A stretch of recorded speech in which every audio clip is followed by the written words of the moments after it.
gracias a todas por venir y a todos.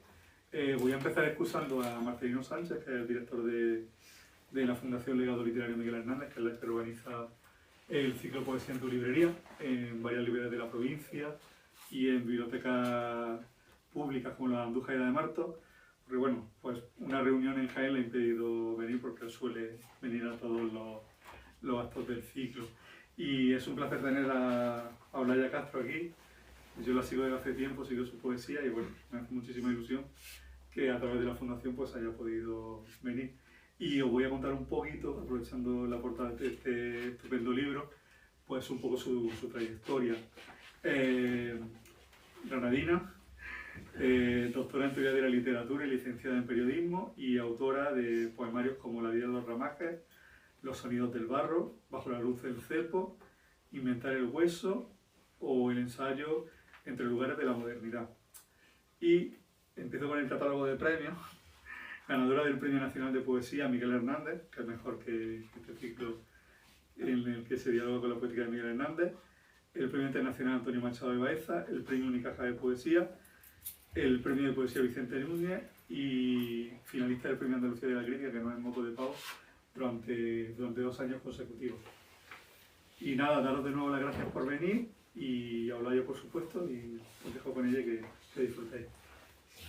Yo simplemente nada decir, bueno, darle la bienvenida a Olaya, que es un placer tenerla aquí. Nada, vengo representando a Lonel, que realmente es protagonista, el que debe estar aquí, el Marcelino, pero él no podía y nada, nosotros colaboramos con la Fundación Legado Literario Miguel Hernández y bueno, deciros que la grabación de este evento pues luego estará en nuestro canal de YouTube, ¿vale? Es lo más interesante que os quería decir porque yo creo que todos queremos escucharla ya, ¿no? Así que muchas gracias. Bueno, buenas tardes a todas y muchas gracias por venir a acompañarnos. Es un placer estar aquí en esta librería y conocerla por fin. Cuando la Fundación me propuso este diálogo con la poesía de Miguel Hernández, claro, cuando nos proponen dialogar desde nuestra propia obra con la obra de una gran figura, parece que tenemos que elogiarlos todo el tiempo, que buscar también las coincidencias, los parecidos. Sin embargo, yo me sentía incómoda en ese lugar porque yo disiento de muchas cosas con respecto a la obra de Miguel Hernández y me parecía que ¿por qué no un diálogo también puede ser una discusión? Es decir, en un diálogo entre personas existe y se da cabida a la disensión también, al debate, al cuestionamiento, etc., ¿no? Y claro, ¿qué es lo que ocurre? Que mi obra poética casi diría que en un 70%, pues se ha dedicado a visibilizar las disidencias femeninas dentro del patriarcado, a reivindicar la figura de las mujeres. Y claro, eso en la obra de Miguel Hernández no está, no solo no está, sino que está todo lo contrario, como por desgracia en la obra de casi todos los poetas de su tiempo, ¿no? Excepto salvando la excepción de Federico García Lorca, que quizá en ese momento fue el único que tuvo la capacidad y la sororidad y el empeño en reivindicar lo femenino, ¿no? Entonces, claro, para mí, que ese elemento es tan importante y tan crucial, pues me parecía poco honesto no discutirle a Miguel cómo él abordó en su poesía la figura femenina, ¿no? Claro, ¿cómo lo hizo? Pues prácticamente las mujeres en la obra de Miguel Hernández no aparecen, o sea, son un hueco, una ausencia, exceptuando toda su poética amorosa, dedicada a su mujer Josefina, ¿no? Primero en su etapa de novio y luego en su etapa de... Claro, Josefina, tanto en su poesía como en la propia correspondencia que hay, que no sé si la habéis leído, bueno, no tenemos nunca las cartas, no conocemos las cartas de Josefina, están solo publicadas la correspondencia de Miguel a ella, ¿no? Que eso también ya es como obviar la voz, que también sería importante, y conocer cuál era. Pero por lo que va escribiendo Miguel, sabemos qué es lo que a él le importa de una mujer, qué es lo que a él le parece, y entonces, claro, aparte de que reduce la figura de Josefina, como casi todos los poetas en su poesía amorosa, en lugar de un sujeto, a objeto amoroso de conquista y de tal, hay otra cosa que me preocupa más, que es que, bueno, no sé si sabéis que la crítica literaria feminista, en su primera etapa, se llama crítica de imágenes de mujer, y a lo que se dedicó es a rastrear en los textos que hayan escrito los hombres a lo largo de los siglos las figuras femeninas y a ver cómo nos representaban, ¿no? Porque durante mucho tiempo fue la única representación que hubo de nosotras en la literatura, la hecha por hombres, porque no había mujeres firmando textos, ¿no? Entonces, esa crítica de imágenes de mujer estudia y analiza y dice que nosotras hemos sido escindidas desde el principio de los tiempos en dos imágenes enfrentadas que las dos son igualmente terribles, que son la de Eva y la de María, la de la santa y la puta, esas que se siguen reproduciendo hoy en día, por desgracia, en el cine, en la literatura, etc. Entonces, es verdad que Miguel se circunscribió a esa supuesta imagen positiva de la mujer, pero claro, esa imagen positiva es igualmente tramposa, es como cómo quería el patriarcado que las mujeres fueran. Entonces, claro, ¿a qué le parece a Miguel Hernández que es maravilloso en una mujer?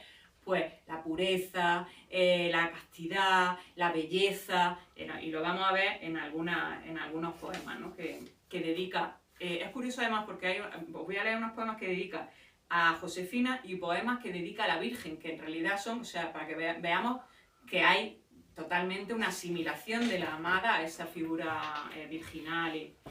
En un poema que se llama Ser honda, oficio, niñas de tu pelo, dice: ser honda, oficio, niñas de tu pelo, nacida ya para el marero oficio, ser graciosa y morena tu ejercicio, y tu virtud más ejemplar, ser cielo. Niña, cuando tu pelo va de vuelo, dando del viento claro un negro indicio, enmienda de marfil y de artificio, ser de tu capilar borrasca anhelo. No tienes más que hacer que ser hermosa, ni tengo más festejo que mirarte alrededor girando de tu esfera. En otro poema: tú tienes cara de María, gesto de nieve que lo es y que procura serlo, obstinadamente pura, pura desde el cabello más modesto, más dócil y más fiel que el mimbre el cesto, donde quiera tu pie va la blancura, informando la miel de una dulzura que no encuentra la abeja en ningún puesto. Ya estáis viendo un poco cuáles son los valores que le parecen prescriptivos y modélicos en una mujer a Miguel Hernández, ¿no? En sus cartas a Josefina, pues leemos cosas, por ejemplo, como él critica constantemente a las mujeres que está conociendo en Madrid, poco hipócritamente, porque luego sabemos que fue muy amigo de María Zambrano, que fue amante de Maruja Mayo, o sea que él estaba con mujeres muy potentes, y sin embargo en las cartas a Josefina le decía pues cosas como: si yo me ahogo en este ambiente lleno de vicios y mujeres pintadas como payasos, donde echo de menos tu ojo lleno de pureza y de verdad. O le dice: juega con tu hermanica Carmen a todo lo que juegan las niñas buenas y pueriles como tú. Habla con ella de mí y te consolarás bastante. No te marchites el rostro con tristezas tontas e inútiles. Consérvalo alegre y apacible o te pondrás muy fea, y yo no te quiero así.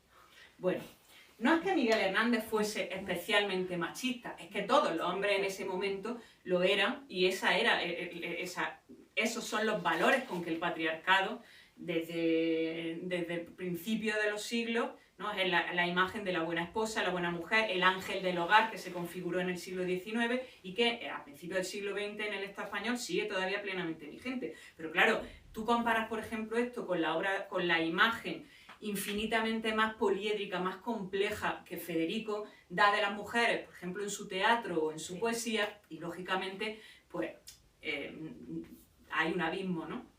Entonces, bueno, yo quería un poco leer estos poemas y luego leer algunos de mi propia obra para hacer como la contrarréplica a Miguel. Y os voy a leer, pues, estos dos que bailan y con una mano sucia. Unos cuantos poemas de este libro, Inventar el hueso, que precisamente hablan de toda esa cárcel femenina y de todo lo que arrastramos las mujeres desde hace tanto, ¿no? Estos dedos que bailan, Nosotras, en el patio de atrás de una casa muy grande, oreando el rencor con los brazos en alto y el dolor de los siglos en los hombros. Nosotras, estirando este rencor tan blanco, dejando que todo el sol del mundo lo atraviese. Nosotras, vigilando el fuego de otros, cocinando los huesos de otros para hacer esta sopa que a otros servirá de alimento. ¿Y qué tenemos nuestro, más allá de estos dedos que bailan alrededor del cuello de las bestias, estos dedos que matan con un movimiento rápido, preciso, y cocinan lo muerto para dar de comer a una estirpe maldita? Nosotras, y el rencor que se tiende en los patios traseros de las casas. Nosotras, ¿para cuándo? Otras manos, otra historia, otra estirpe. Luego voy a mandar uno muy chiquitito que tengo aquí que se llama Como una mano sucia. Siempre hay un ellos pegado a nuestras bocas como una mano sucia. Siempre hay un ellos donde seguimos mudas.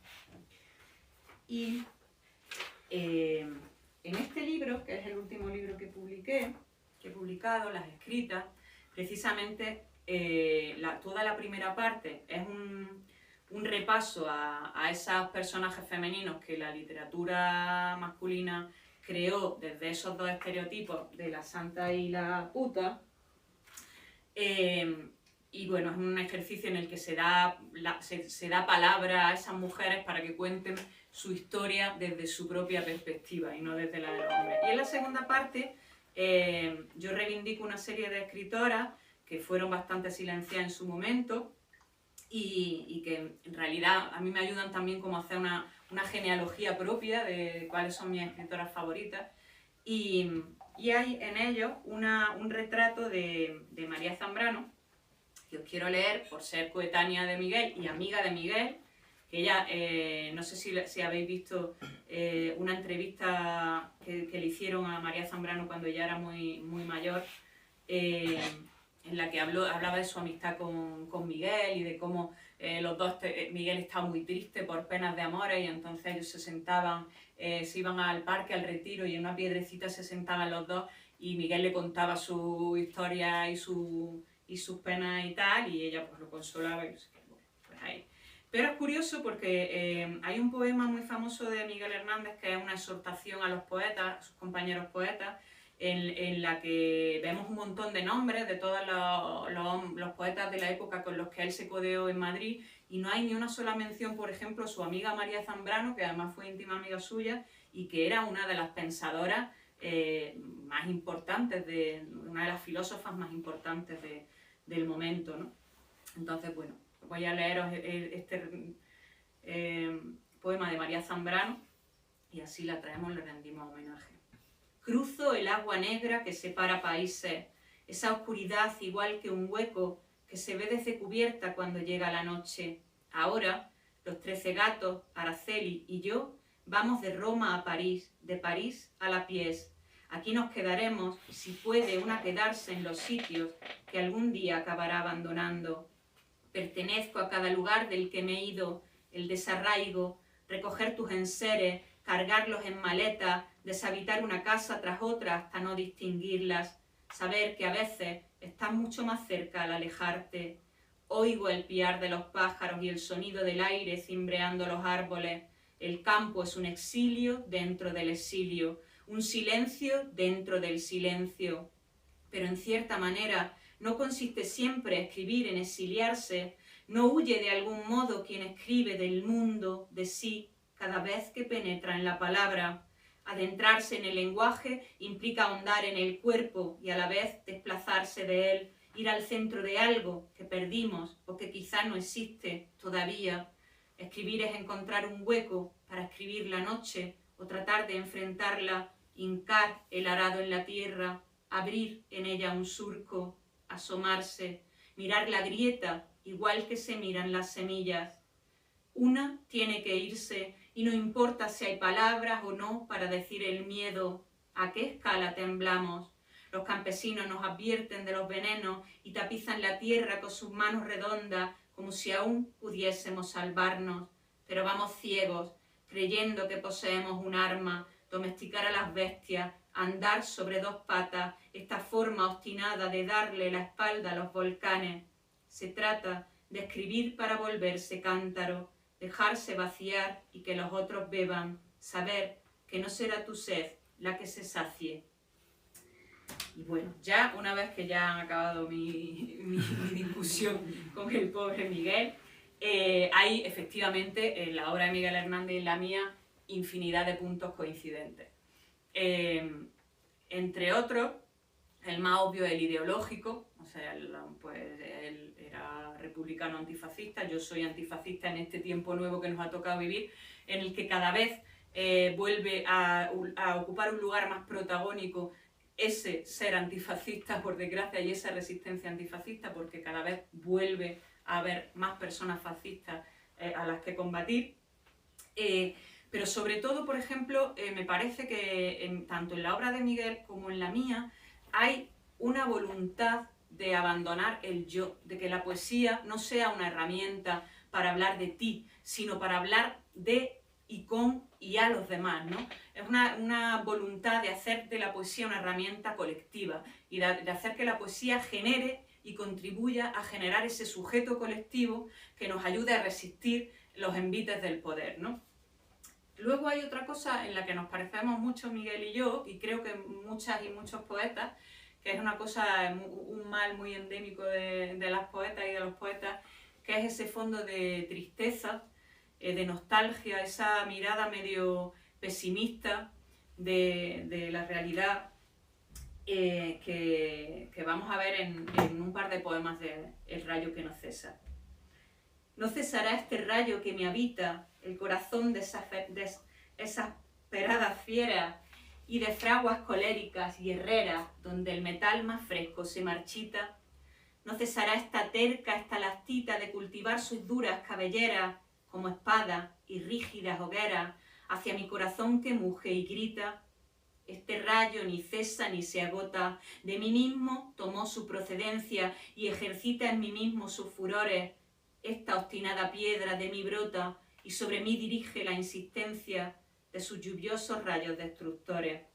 En otro poema le leemos: umbrío por la pena, casi bruno, porque la pena tizna cuando estalla.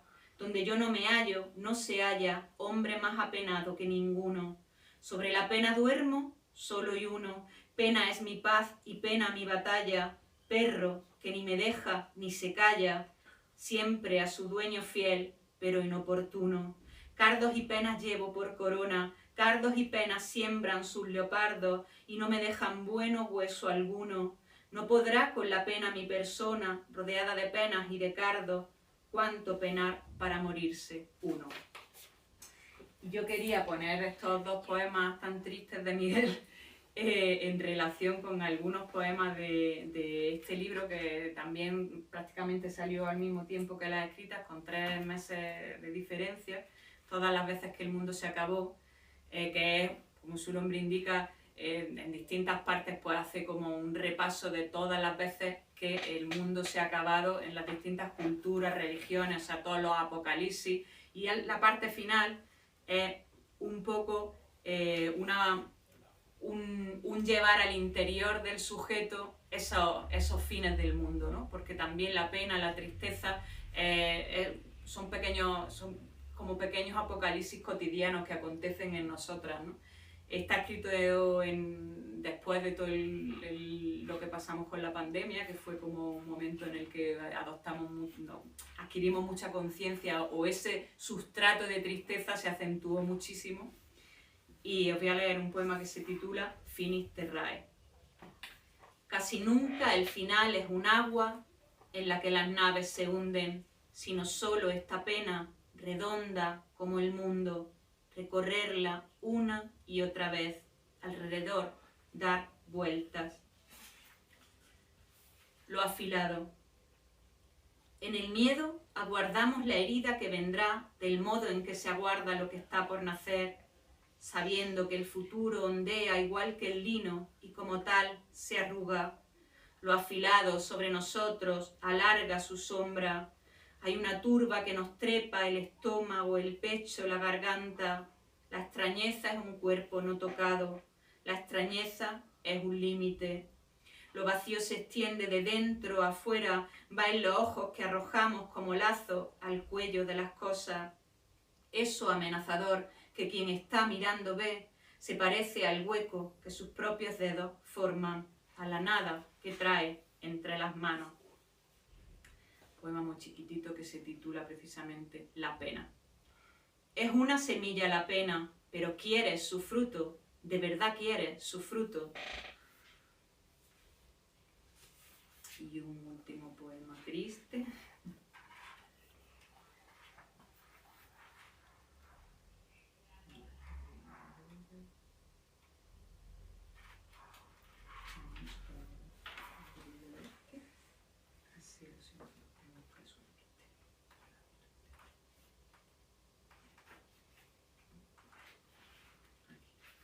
En busca de su alpiste.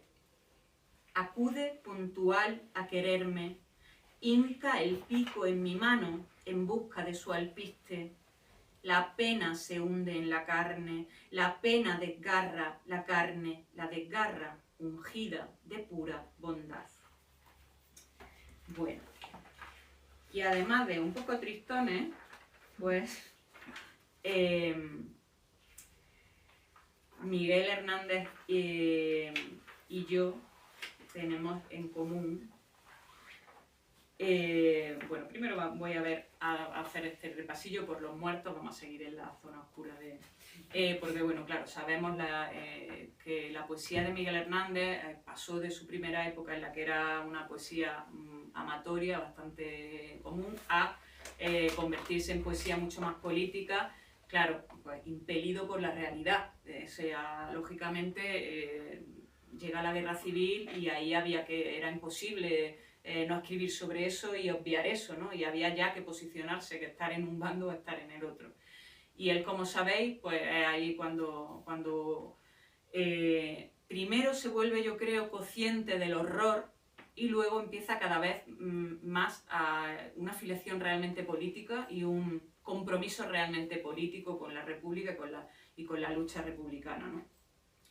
Pero lo primero sobre lo que él escribe en relación a la guerra es ese horror, esa muerte que de pronto campa a su ancha, ¿no? Lo vemos, por ejemplo, en un extracto de Vientos del pueblo me llevan. Si me muero, que me muera con la cabeza muy alta, muerto y 20 veces muerto, la boca contra la grama, tendré apretados los dientes y decidida la barba, cantando espero a la muerte, que hay ruiseñores que cantan encima de los fusiles y en medio de las batallas. En Sentados sobre los muertos, leemos: Sentados sobre los muertos que se han callado en 2 meses, beso zapatos vacíos y empuño rabiosamente la mano del corazón y el alma que lo mantiene. Que mi voz suba a los montes y baje a la tierra y truene, eso pide mi garganta desde ahora y desde siempre. Luego, en un poema que me encanta, que se titula Ceniciento Mussolini, he intentado no irme a los poemas más típicos de Miguel, aunque es muy difícil porque es que Miguel hay poca parte de su obra que no conozcamos y hayamos leído muchísimas veces, eso es buenísimo, pero este poema Ceniciento Mussolini quizás no es tan conocido, no es de los más... y a mí me gusta mucho. Ven a Guadalajara, dictador de cadenas, carcelaria mandíbula de canto, verás la retirada miedosa de tus hienas, verás el apogeo del espanto. Rumorosa provincia de colmenas, la patria del panal estremecido, la dulce Alcarria, amarga como el llanto, amarga te ha sabido. Ven y verás, mortífero bandido, rueda de tus cañones, banderas de tu ejército, carne de tus soldados, huesos de tus legiones, trajes y corazones destrozados. Una extensión de muertos humeantes. Muertos que humean ante la colina, muertos bajo la nieve, muertos sobre los páramos gigantes, muertos junto a la encina, muertos dentro del agua que les llueve. Y yo quiero ponerlo en relación con una serie de poemas que en este libro, en esa parte final de la que os he hablado, que es la que un poco más claramente alude a todo lo que vivimos cuando estábamos viendo morir a 800 personas diarias.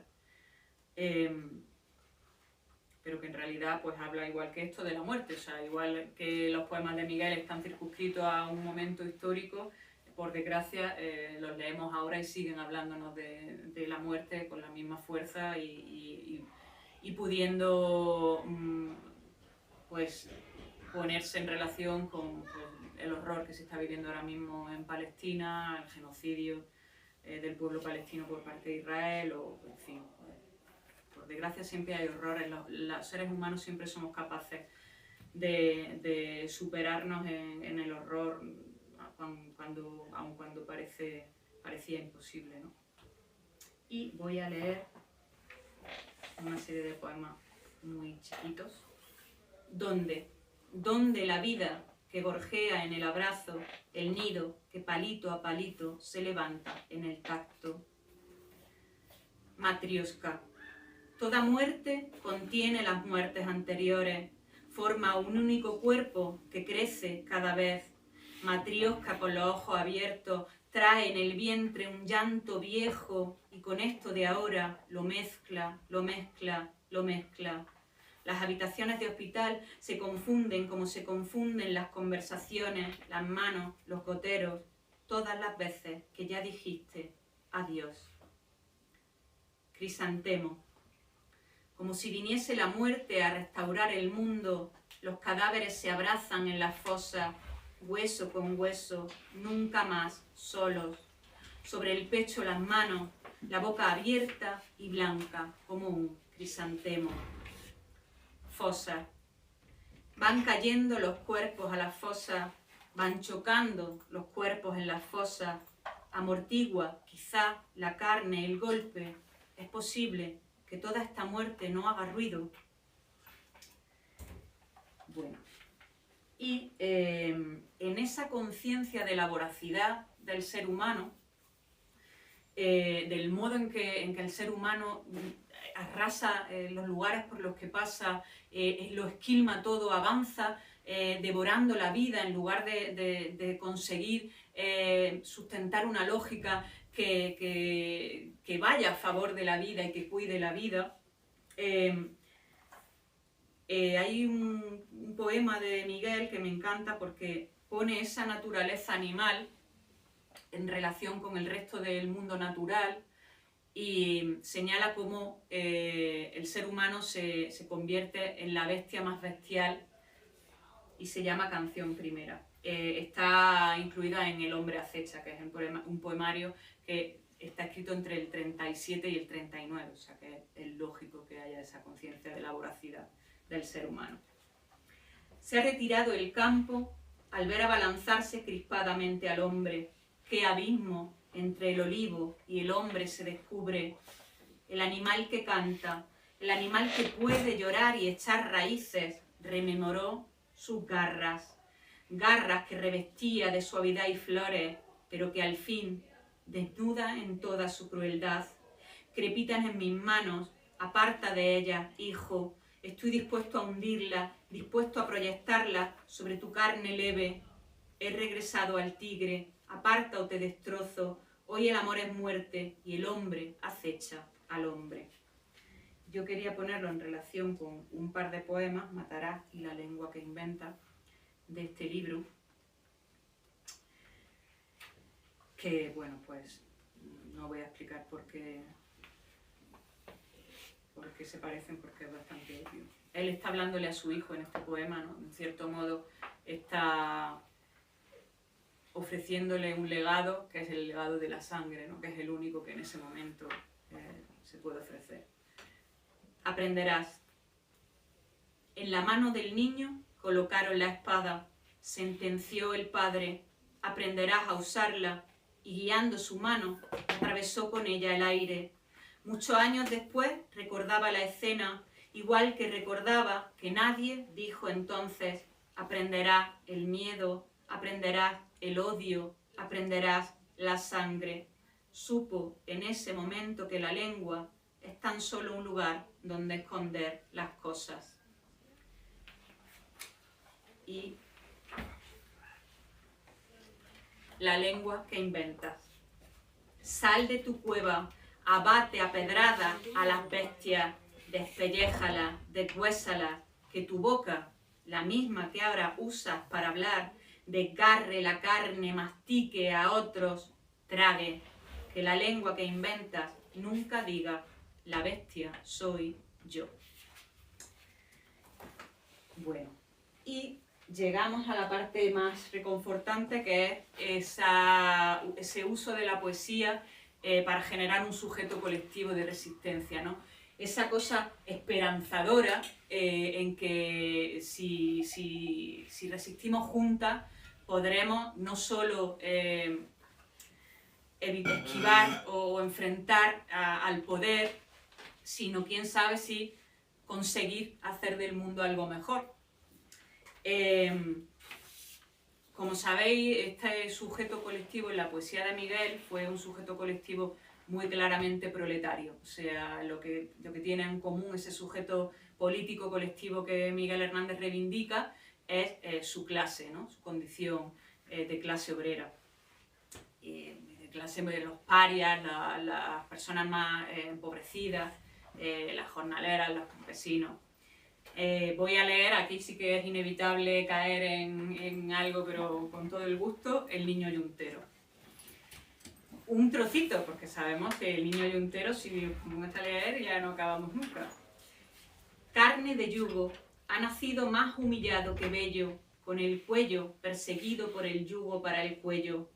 Nace como la herramienta a los golpes destinados de una tierra descontenta y un insatisfecho arado. Entre estiércol puro y vivo de vacas, trae a la vida un alma color de olivo, vieja ya y encallecida. Empieza a vivir y empieza a morir de punta a punta, levantando la corteza de su madre con la yunta. Empieza a sentir y siente la vida como una guerra y a dar fatigosamente en los huesos de la tierra. Contar sus años no sabe, y ya sabe que el sudor es una corona grave de sal para el labrador. Trabaja y mientras trabaja, masculinamente serio, se unge de lluvia y se alaja de carne de cementerio, a fuerza de golpes fuerte y a fuerza de sol bruñido, con una ambición de muerte despedaza un pan reñido. Cada nuevo día es más raíz, menos criatura, que escucha bajo sus pies la voz de la sepultura.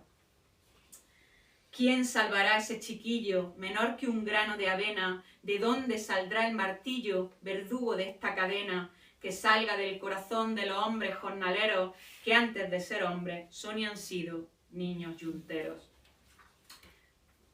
La mirada patriarcal, como veis, se ve abarca bastante sus poemas.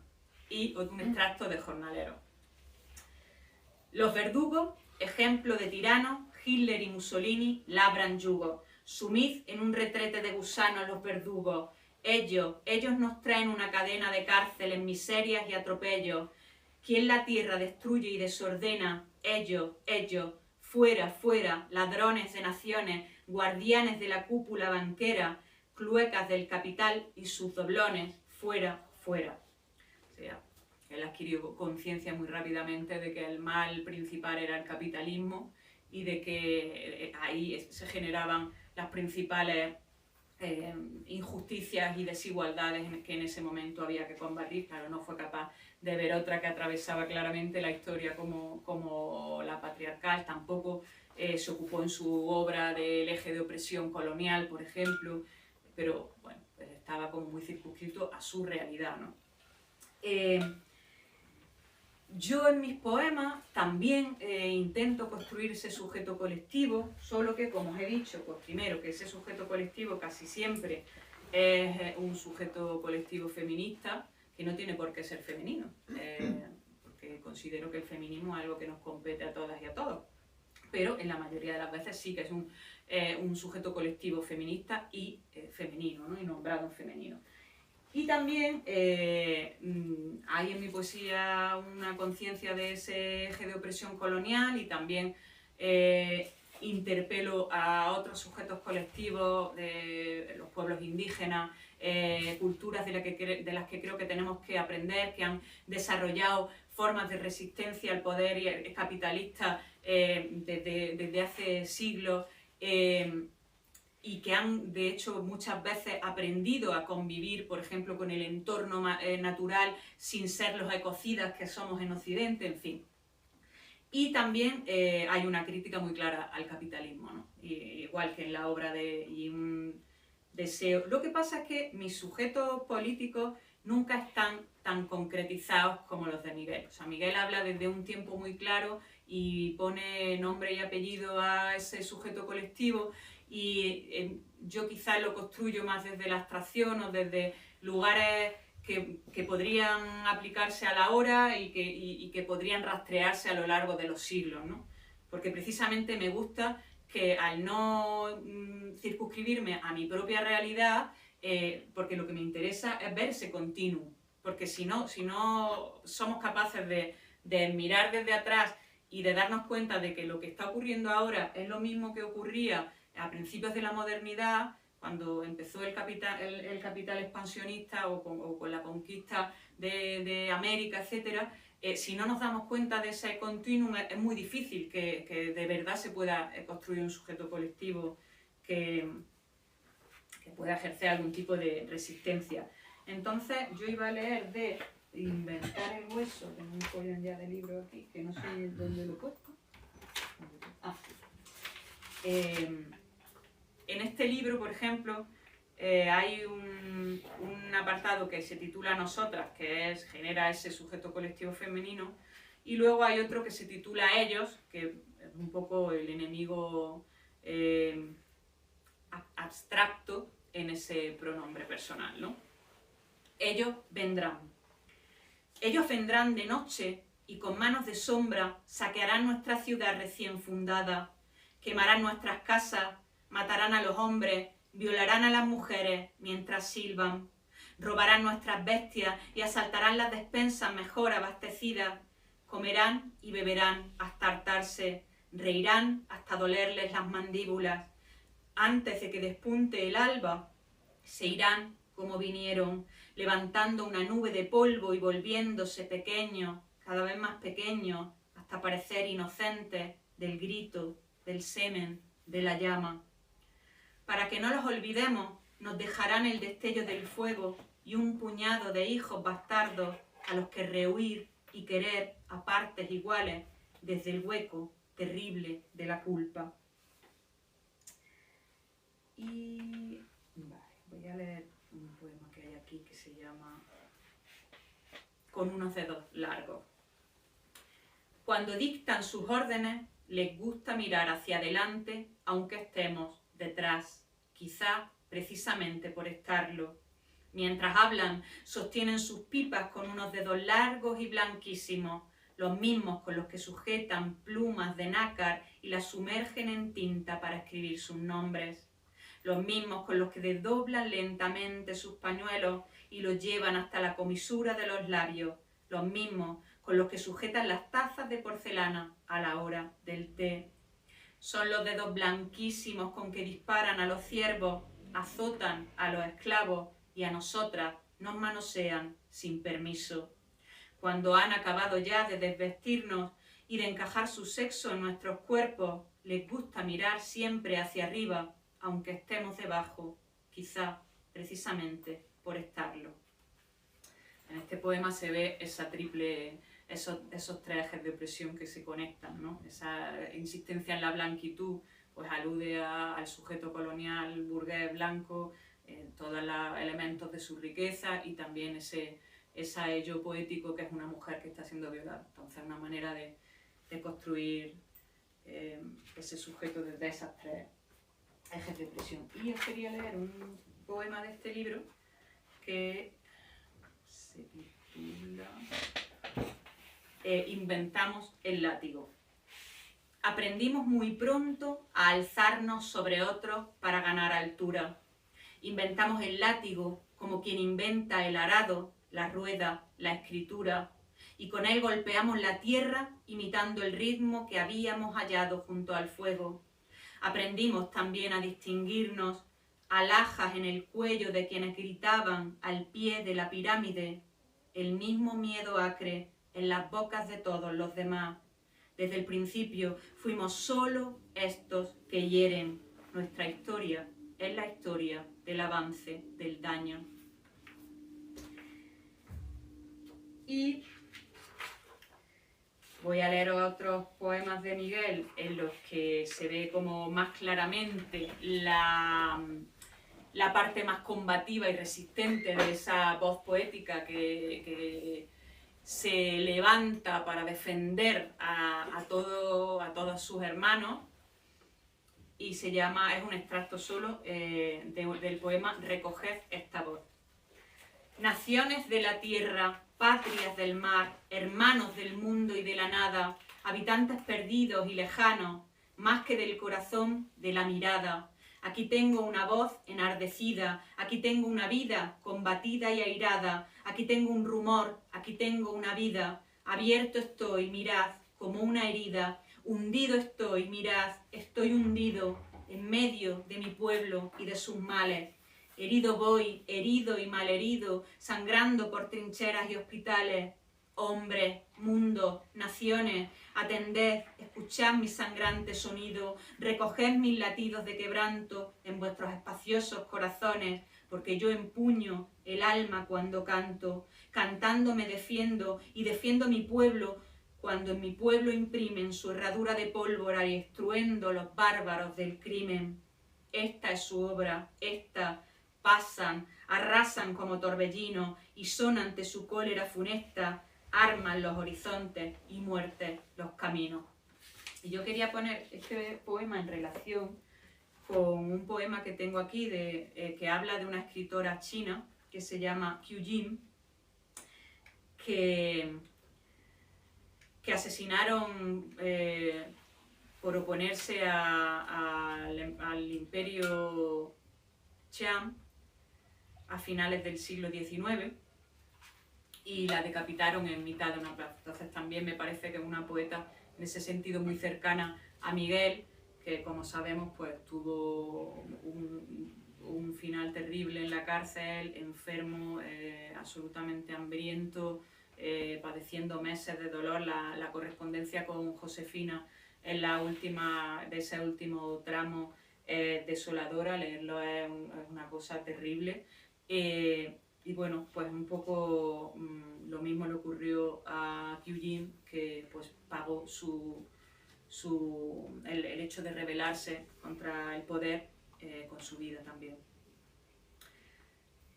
Antes de que las campesinas vistiesen sus verdes uniformes y levantaran su hoz como una luna, mi cabeza rodó.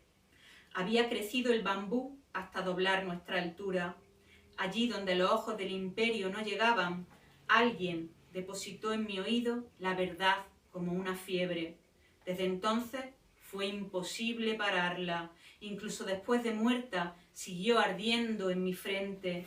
El pájaro rojo del sur agitaba deprisa su ala en mi pecho. Hay una luz que nace al decir basta y nunca más se apaga. Recuerdo que mis carceleros me miraban con extrañeza. Mis pies no eran pequeños y había hecho todo lo que las mujeres no debían hacer: escribir poemas, hablar de más, desatarme las vendas. Estaba allí encerrada y sin embargo seguía viva, como la flor del ciruelo bajo la nieve, como si fuese a llegar la primavera. Para ellos solo era la esposa que abandonó a su marido, la madre que abandonó a su hijo, la misma que vendió su broche de jade para llegar hasta Japón, la que vistió como los hombres de Occidente, fundó un periódico que se volvió un cuchillo y pronunció la palabra revolución. Me decapitaron en el pueblo en que nací, mi cabeza rodó y con ella una advertencia: esto es lo que les pasa a quienes dudan. Pero ¿qué es la poesía, sino algo que nace de la niebla y extiende la niebla a cuanto nombra? Se escribe para que caiga el hanfu amarillo del emperador y todos vean lo igual que su piel a la piel de cualquiera debajo del vestido. Se escribe para perder el miedo, no solo a morir, también a eso brumoso que llamamos vida, y que algo parecido a la justicia se alce en el aire, igual que un farol encendido. Ya voy a acabar con otro poema en esta línea de Miguel, que es Cárceles II, ya en la época más terrible de su vida. Aquí no se pelea por un buey desmayado, sino por un caballo que ve pudrir sus crines y siente sus galopes debajo de los cascos pudrirse airadamente. Limpiad el salivazo que lleva en la mejilla y desencadenad el corazón del mundo y detened las fauces de las voraces cárceles donde el sol retrocede. La libertad se pudre desplumada en la lengua de quienes son sus siervos más que sus poseedores.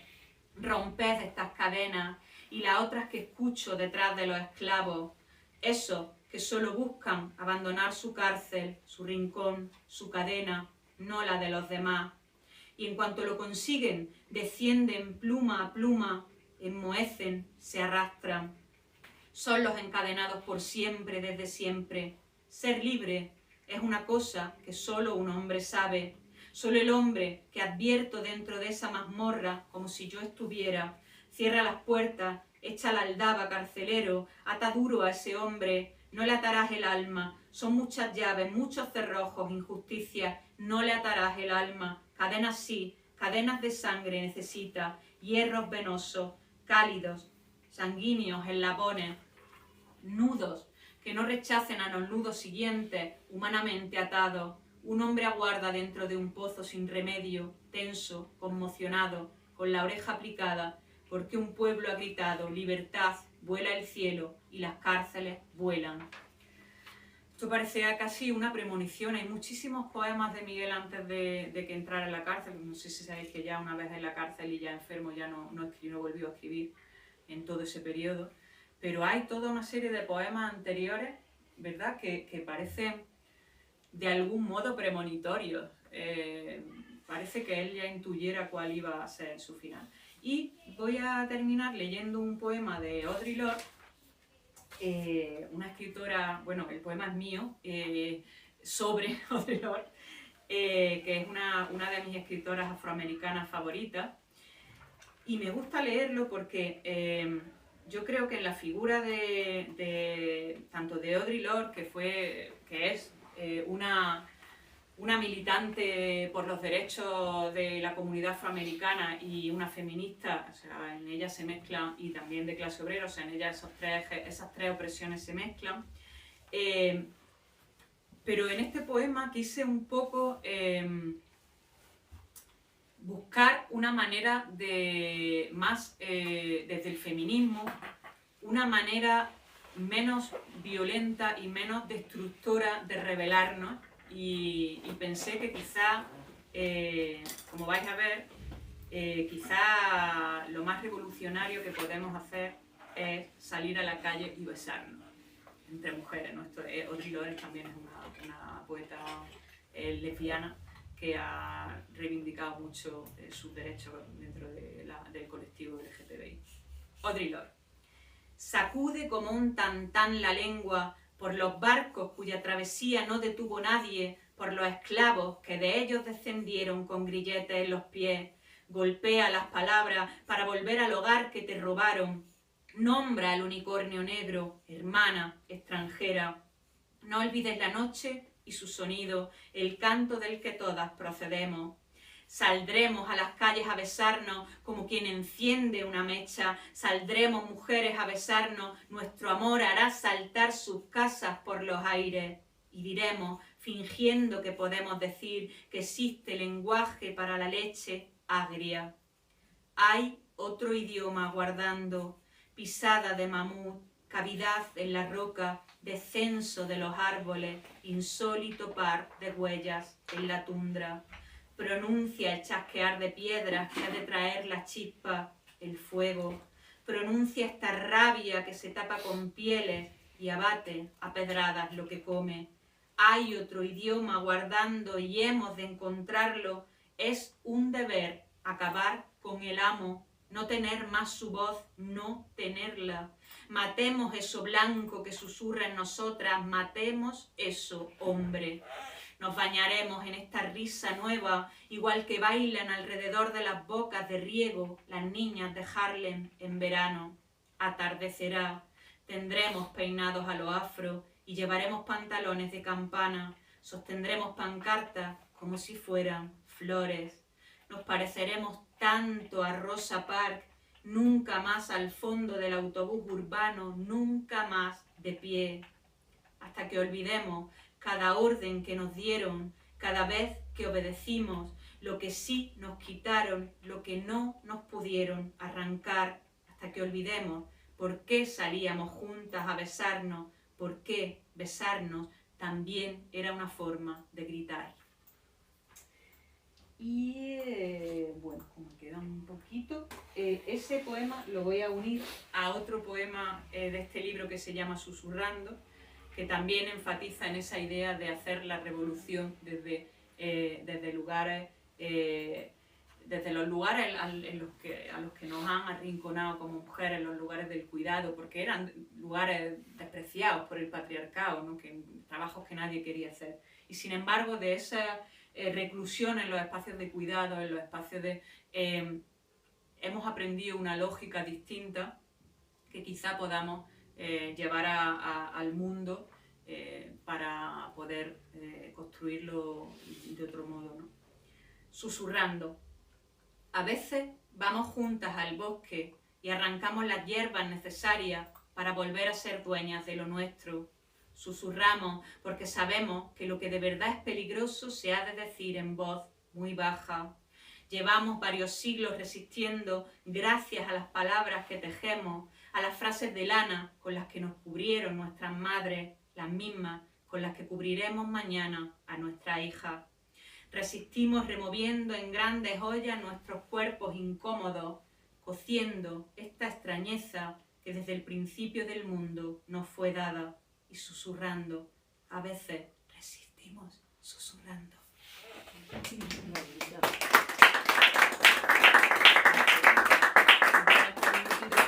Sería perfecto charlar con vosotras y si tenéis algo que decir, alguna petición, alguna pregunta.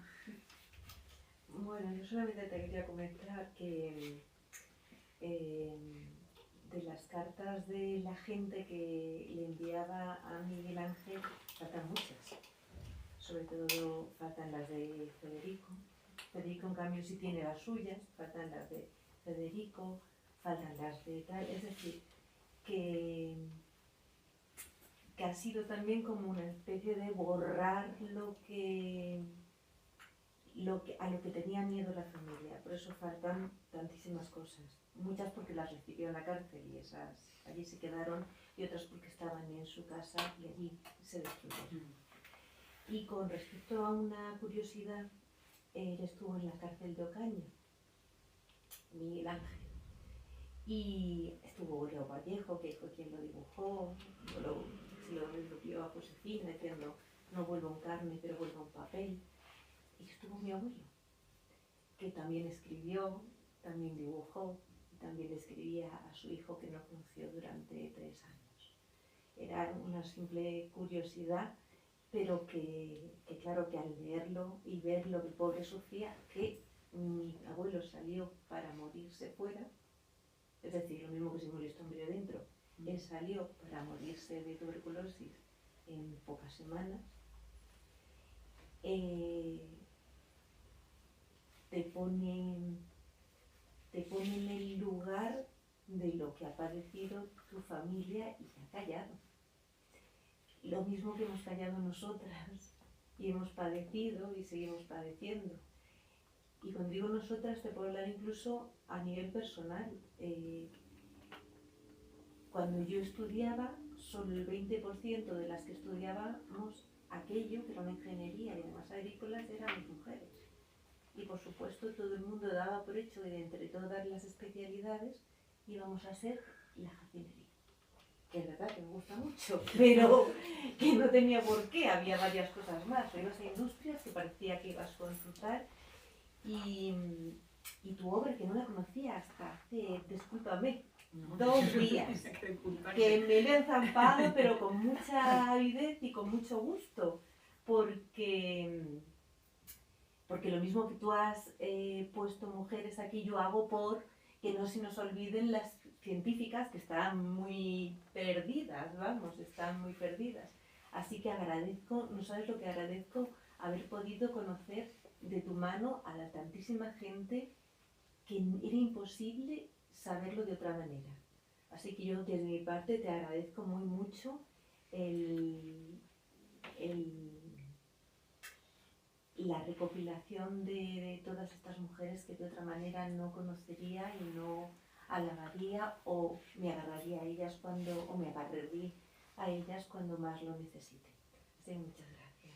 Bueno, gracias a vosotras que la estáis leyendo, que es lo más bonito que puede pasar a uno cuando escribe. No sé, con la escrita me está pasando mucho que me escriben muchas mujeres dándome las gracias y no sé, se está como formando algo muy bonito y están siendo como recibidos con un amor y una...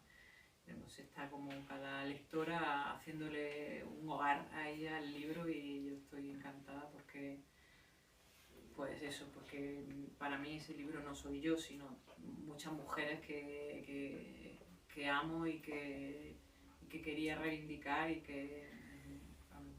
Fíjate que yo la primera que leí al abrirlo para decidir un poco si era empecé por Lilith, que era fuimos hechos de la misma materia o algo así, empieza, y pues es verdad, digo, luego se torció con Eva, digo, pero no empezamos mal. No empezábamos mal, sí, es que es verdad que la primera mujer del Antiguo Del Testamento mundo, exactamente. estaba hecha teóricamente, no salía de costilla, estaba hecha de los mismos barro. materiales, del mismo barro que el primer hombre, pero ya, luego ya dijo Dios, ahora ya la voy a sacar de la costilla, que esto no que puede pase, ser. que no vuelva a pasar lo Esto mismo. no puede pasar, aquí estamos las hijas de Eva. Sí, Bueno, de sí. vez en cuando nace una de Lilith.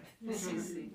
Pero con el tema Josefina a mí me resulta muy curioso porque es como una obra de teatro, no sé si era de Giacometti o de Beckett, que había en la que había un personaje que nunca hablaba, pero a través del parlamento constante, del supuesto diálogo del otro personaje con ese personaje silencioso, íbamos armando al personaje silencioso y con Josefina pasa un poco igual, que vas armando a esa persona a través de la palabra de Miguel. En las respuestas de sus cartas, sí. En las respuestas de sus cartas y aparte pues vas también trazando cómo era la relación y o sea, en los últimos meses en la cárcel bueno, pues eso es lo que tú has dicho, ¿no? Hablamos muy poco de los... O sea, es normal porque estamos en una cultura meritocrática y venimos de la formación de la ilustración y el poeta, el gran poeta, la figura, pero es a la que se ha dado importancia lógicamente y la que se ha rastreado, historiografiado, etc.